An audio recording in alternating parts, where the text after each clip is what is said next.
ناظرین محترم،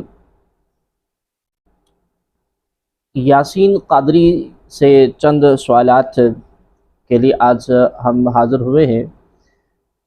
برسبیل تنزل ہم کوئی بھی فہرست جو صحیح سند سے سیدنا حضرت علی المرتضیٰ شیر خدا کرم اللہ تعالی وجہ الکریم کے قتل کردہ افراد کی تعداد کا تعین کرتی ہو، اس کا بھی مطالبہ نہیں کرتے، صرف چند سوالات رکھتے ہیں۔ امید ہے کہ یاسین قادری صاحب جواب دے کر ہمارے علم میں اضافہ ضرور فرمائیں گے۔ پہلا سوال کہ قرآن مجید کی ایک آیت اگرچہ نہ عبارت النص ہو، نہ دلالت النص ہو، نہ اشارت النص، بلکہ فقط اقتضاء النص ہی ہو، سے ثابت کریں کہ اللہ تبارک و تعالیٰ کے نزدیک مومنین میں سے سب سے افضل وہ ہے جو جنگوں میں سے زیادہ بندہ قتل کرے، جبکہ اس کے برعکس صحیح حدیث میں ہے کہ آقا کریم صلی اللہ تعالی علیہ وآلہ وسلم نے خود سیدنا حضرت علی المرتضیٰ شیر خدا رضی اللہ تبارک و تعالی عنہ کو جب غزوہ خیبر میں علم دے کر بھیجا تو یہ ارشاد فرمایا، حدیث کا مفہوم ہے کمی بیشی معاف فرمائے، کہ اگر ایک شخص بھی تیرے ذریعے ہدایت پا گیا تو وہ تیرے لیے 100 سرخ اونٹوں کی دولت سے بہتر ہے، یعنی بجائے قتل ہونے کے بندہ اگر آپ کی تبلیغ سے اسلام لے آئے تو وہ زیادہ افضل ہے اور امت میں افضلیت کا حقدار ہے۔ دوسرا سوال یہ ہے کہ قرآن کریم میں جہاد اور قتال کا حکم عمومی ہے اور اس کی فضیلت بھی عمومی بیان ہوئی ہے، جمع کے سیغوں کے ساتھ۔ عمومی حکم کے بطور اب جہاد میں لڑنے کے لیے نکلنا، تلوار چلانا، تیر چلانا، تلوار کے وار روکنا، تیر کے وار روکنا یعنی دفاع کرنا، گھات لگانا، آگے بڑھ کر حملہ کرنا، پیچھے ہٹ کر بطور حکمت عملی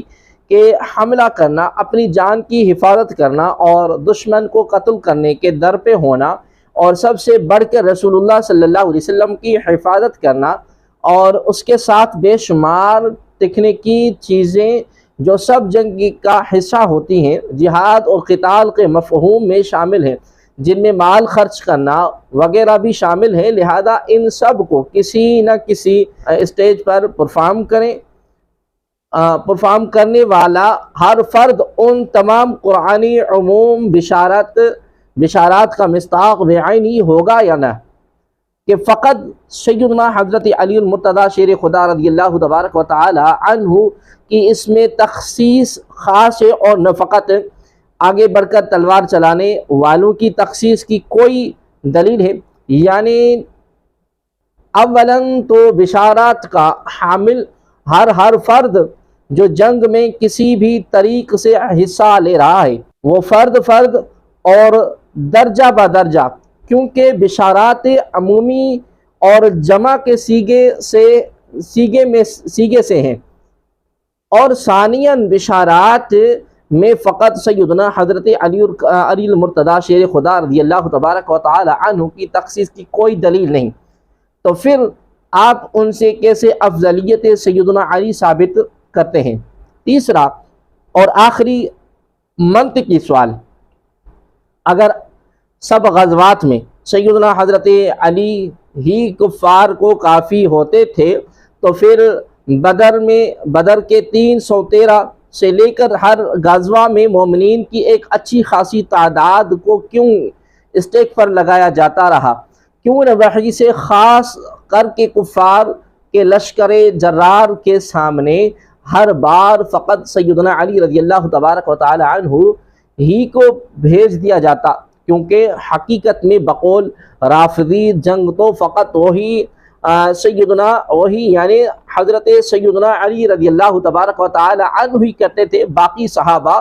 تو معاذ اللہ ہر بار بھاگ جاتے تھے۔ لہذا اتنی جانوں کو بار بار کیوں اسٹیک پر لگایا جاتا؟ بالخصوص آقا کریم صلی اللہ تبارک و تعالی علیہ وآلہ وسلم خود بار بار کیوں میدان میں تشریف لے جاتے؟ کیونکہ آپ کی جان تو جان ایمان تھی